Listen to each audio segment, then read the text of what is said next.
So 1, 2, 3, we're recording.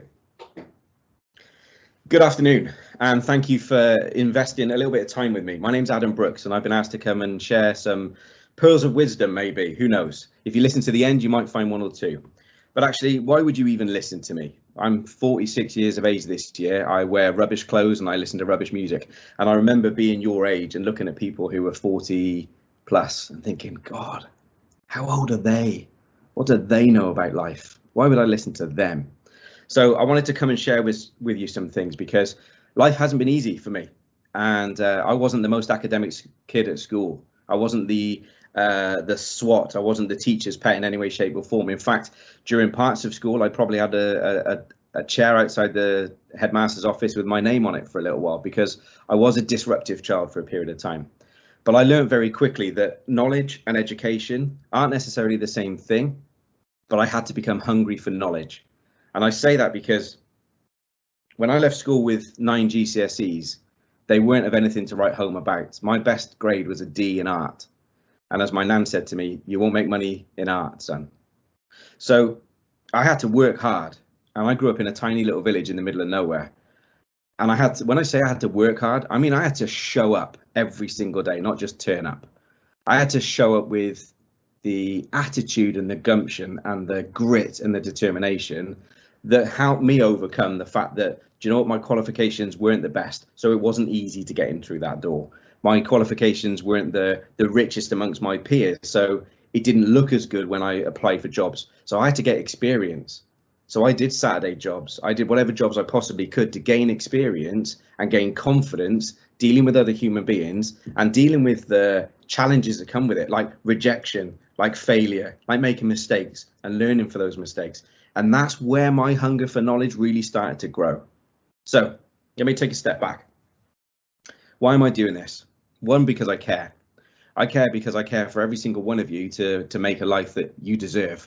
And right now you might look at me and go, but I promise you, life goes by in a heartbeat. I buried my dad 3 years ago and he was, lucky enough to live to 70 years of age. But the average human being, if you're lucky enough and fortunate enough and healthy enough, you'll live for 80 years. 80 years. I'm 46 already, so I'm in my second half.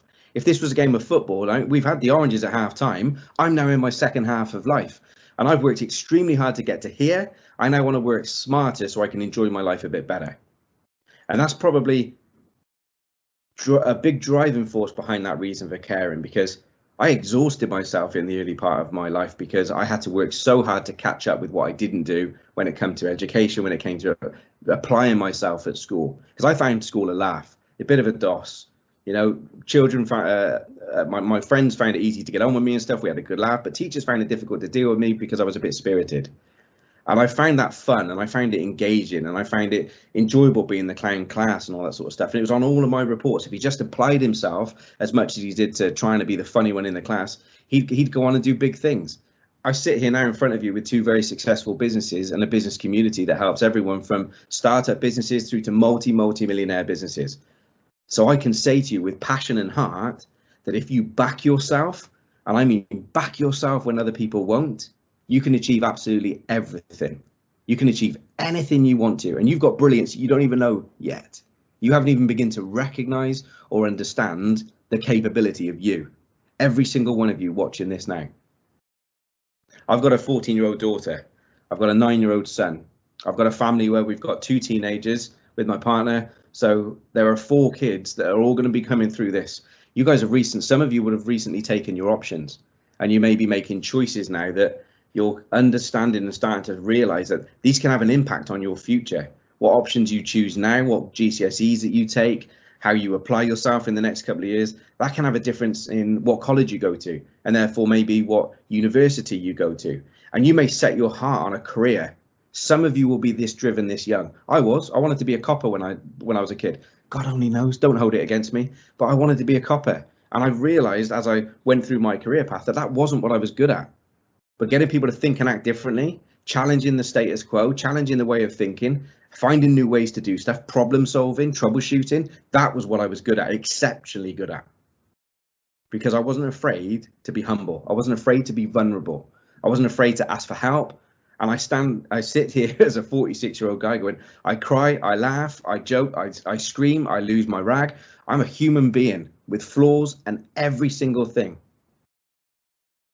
I sit in front of you having had a gun pulled on me twice, but I'm still here to tell you the story. And I'm not saying that to impress you, but to impress upon you how you deal with situations and how you learn to deal with situations that life is going to throw at you is all about choice. So my 14-year-old daughter is going to be making some of these choices, and hey, she might even be watching this video, and I hope I don't embarrass her.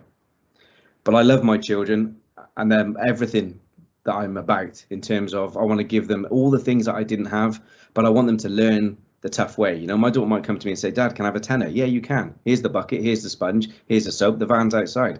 Give it a wash when you're ready. And of course I dip in, but I wanted to understand that nothing comes for free. You have to put in effort.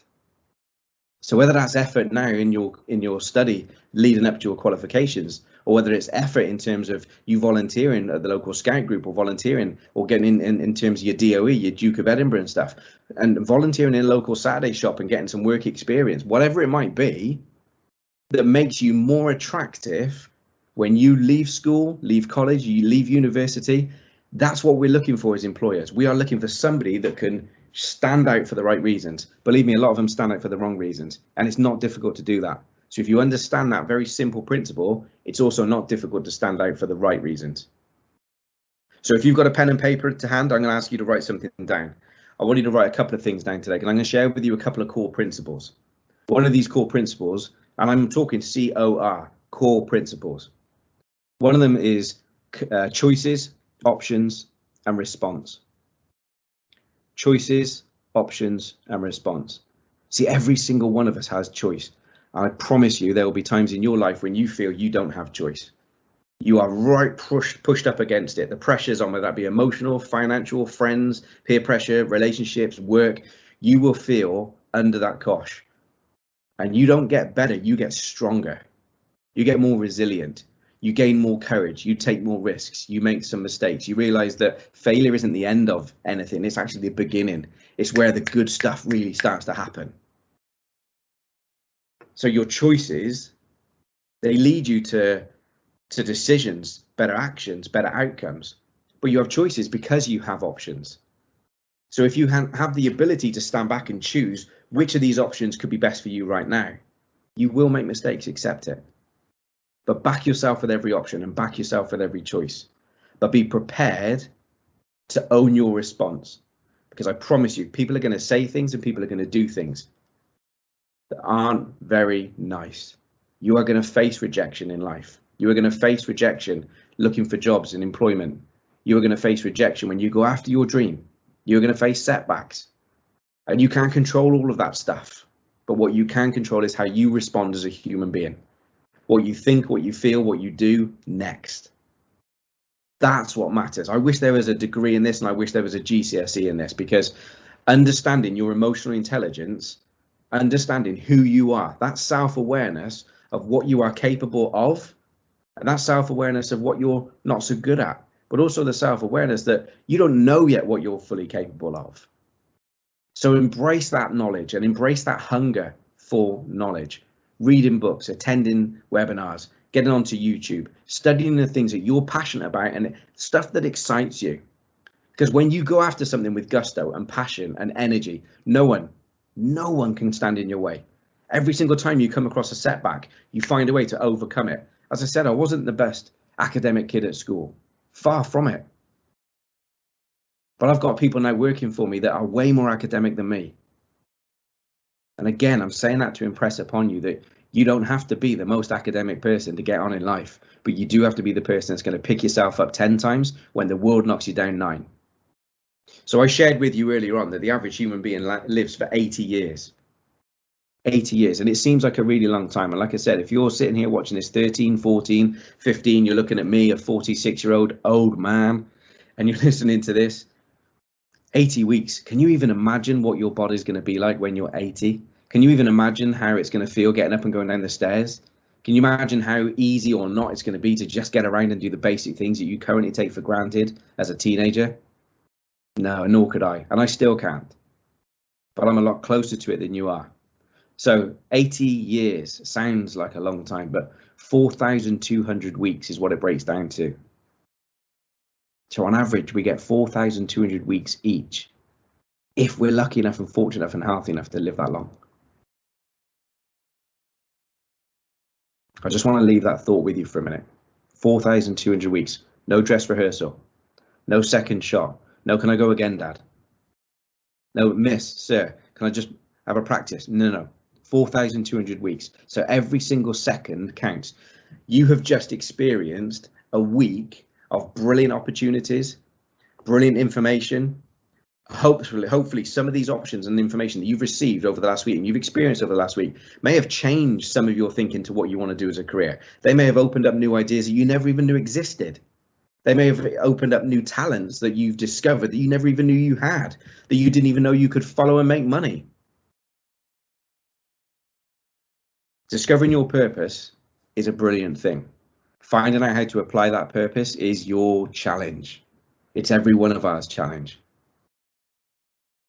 So choices, options, response. That's one of the core principles. Another core principle I'm going to share with you, COR, commitment. Write these down, guys. Commitment, ownership, responsibility. Commitment, ownership, responsibility.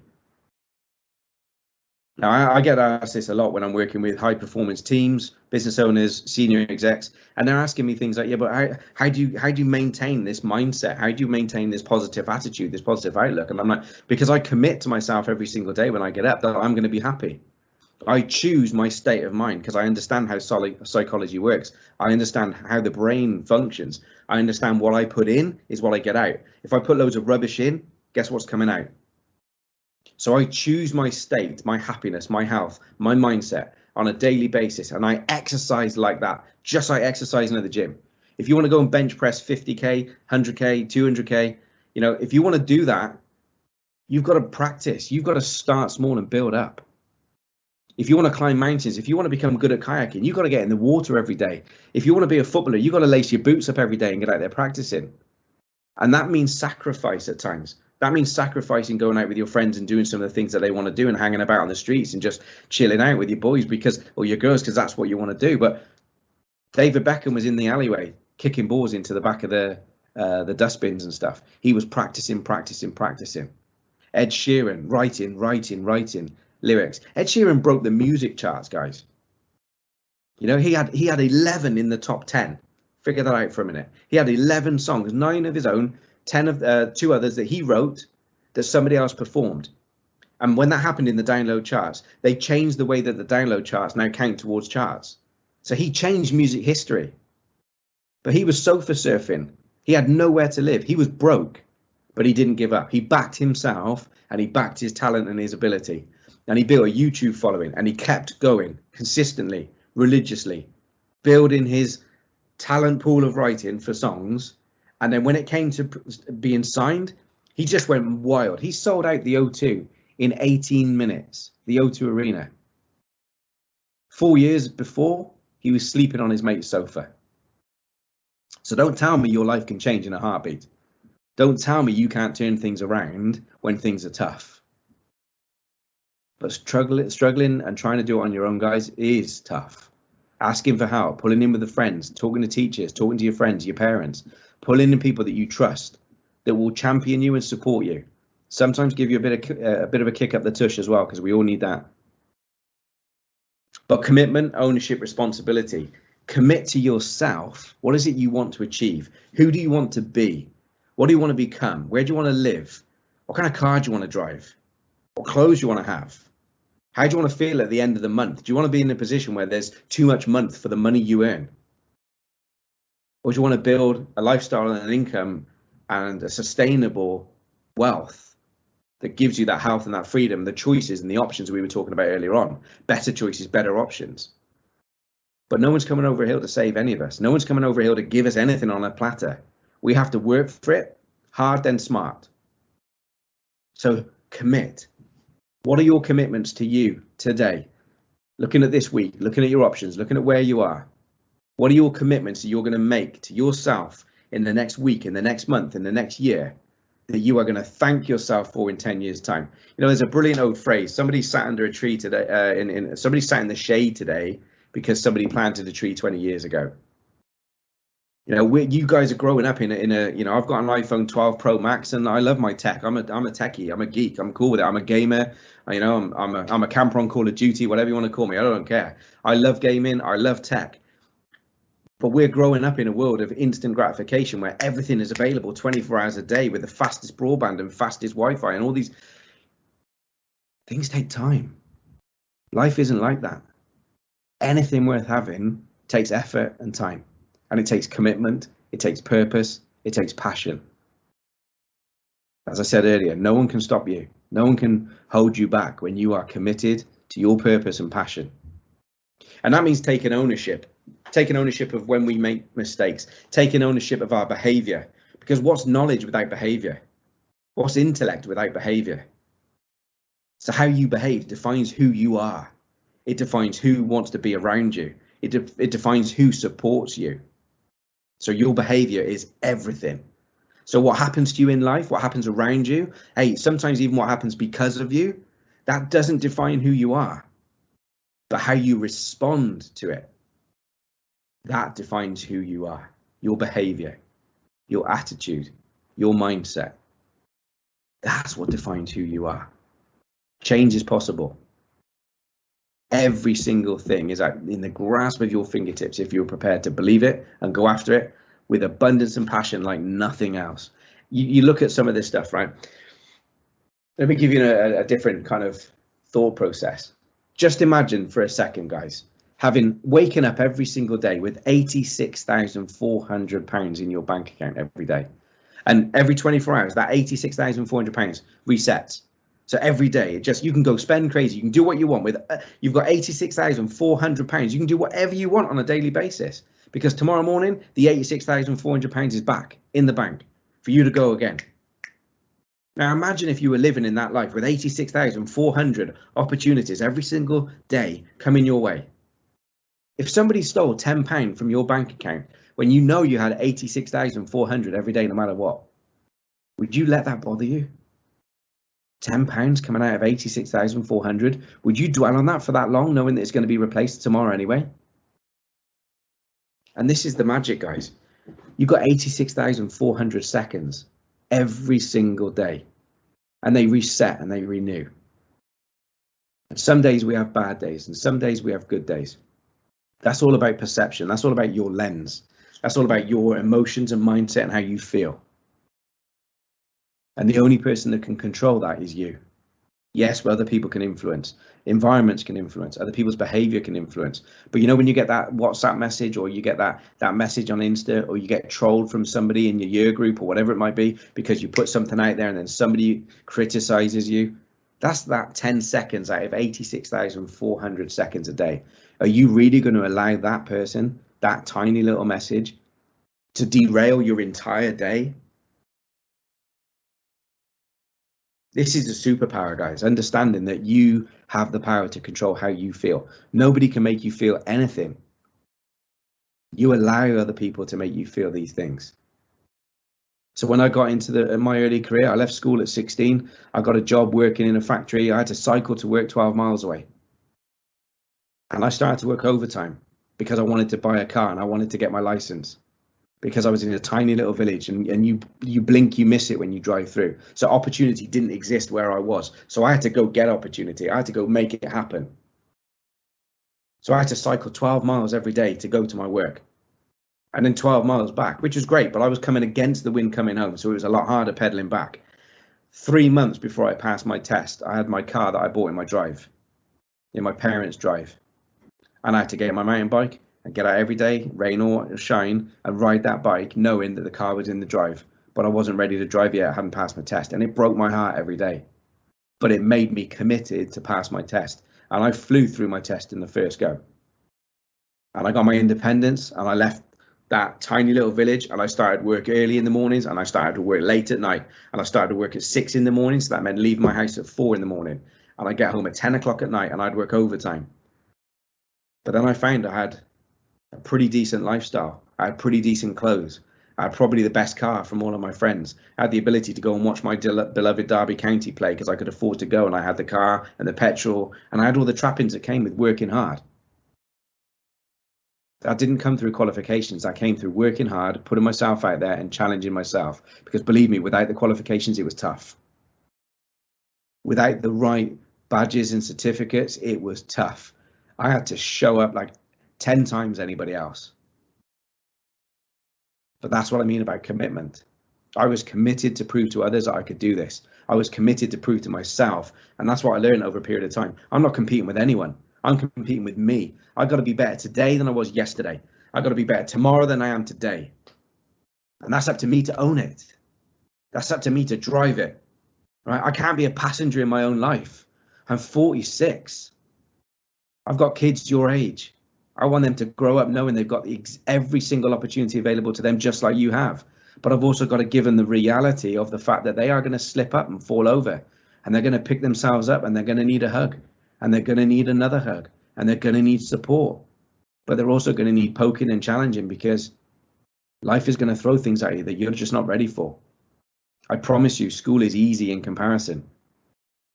So building that resilience, all of that comes from committing to yourself, taking ownership for your behavior, and being responsible for how you respond to situations, people, emotions, setbacks, challenges, failure. You know, I was thinking who to talk about that may resonate with you guys, but things change so quickly these days in terms of personalities, celebrities, who you like and who you don't like. My daughter was like somebody 3 weeks ago. Now they're there and they were really cool. Now they're not cool at all. So one person that stood out to me in the last few years, right or wrong, whether you like him or not, is a guy called Travis Scott, and I'm sure some of you know him. My daughter had his Reese Super Puffs, Reese Puffs cereal. You know, she was big into Travis Scott for a period of time. But this guy, you know him as a rapper, right? But he's a writer. He's a producer. He is prolific at writing and producing. And yes, he's a rapper, but he signed for Epic Records in 2012. Didn't release his first album until 2015. But they saw talent. They backed him at 2012. 3 years to produce his first album. The guy's been nominated for 7 Grammys since. His current net worth is $40 million. He's the first guy to ever get a McDonald's meal named after him since Michael Jordan in 1992. And Michael Jordan's a big deal. Anyone sitting there not knowing Michael Jordan, check your Nike shoes out, because if it wasn't for them, they wouldn't be where they are. So this guy is prolific at what he does. Is he brilliant? Is he perfect? Is he talented? Is he the best musician out there? No. But he is prolific. And he's prepared to put himself out there and challenge the status quo and not be afraid to make mistakes. That's how he's got where he is. You know, I remember there's a controversial politician in America. I think his name is Ben Carson. Love him or like him or hate him. I'm not a big fan either way, but something that really stood out when I saw him in an interview was this guy was a neuroscience scientist. He was a brain surgeon before he went into politics. And he grew up in the projects in Chicago. So he grew up in a pretty rough area. And his mum used to sign off his school reports and tick things and give him really good praise for his school reports and his homework and stuff on a daily, weekly, monthly basis, always praising him, always celebrating him, always championing him. It was 17 years of age when he found out his mum is illiterate, couldn't read or write. But the confidence that she instilled in him by signing him off and by promoting him and never ever showing that weakness, she ended up helping him become a brain surgeon. You can't get any higher than that. So this kid's belief changed his outlook, changed his outcomes. So the basis of all of this are your beliefs. Yeah, and some of you are going, what do you mean beliefs? Well, I'll tell you what, some of you used to believe in Father Christmas, did you not? And I'm sorry to break it to you, but he doesn't exist, right? Well, he does in our house because I'm like a big kid, so hey, whatever. But Father Christmas, when you believed that Father Christmas was real, how did you behave for the last 3 days leading up to Christmas where you didn't for the rest of the year? You know, what did you do around the house to help out? We were good in those last few days before Christmas because we learned that if we're good, we get on the good list. If we're naughty, we go on the naughty list. And what happens if you're on the naughty list? No presents, guys. You know this. So your belief drove your behavior. What did I say to you earlier? Your behavior defines who you are. So things that you believe are based on your experiences, your learning, your parents, the media, the stuff that you're allowing in, and you make choices on what's important, and you start to believe something. So I believe that Derby County is the best football club in the country. I know it's not true, but to me it is, because in my heart I love them, and I always will. I'm not a glory hunter, because you can't be being a Derby County fan, but I love football. And I love the psychology of football, and I love the team element of football. I love the business of football. I just love the whole community of football. And it gives me a purpose, and it gives me something to get behind, just like my businesses, just like my children, just like my hunger for knowledge. On average, I read 2 books a month for no other reason than I want to compete. And to compete in my field, I need to stay ahead. And for me to stay ahead, I need to learn constantly. I need to be open-minded to be wrong. I need to be open-minded that the things I believed when I was 20, when I was 30, don't exist anymore, because my shift, my growth in knowledge changes my outlook, changes the lens of the world for me. And that comes from having a hunger for knowledge and a desire for success. Because I don't want anyone to just hand this to me, because we can't rely on anyone else. We have to make it happen ourselves. So your choices, they start in time. Time is such a precious commodity. If any of you have ever watched Legally Blonde or The Tourist, or I don't know, if you've sat there and watched Game of Thrones for seasons upon seasons upon seasons, do you know you're never getting that time back? That's irreplaceable. And yes, you might have enjoyed it, but I mean, that's hours and hours and hours, days of TV that you've consumed, but you're never getting that time back.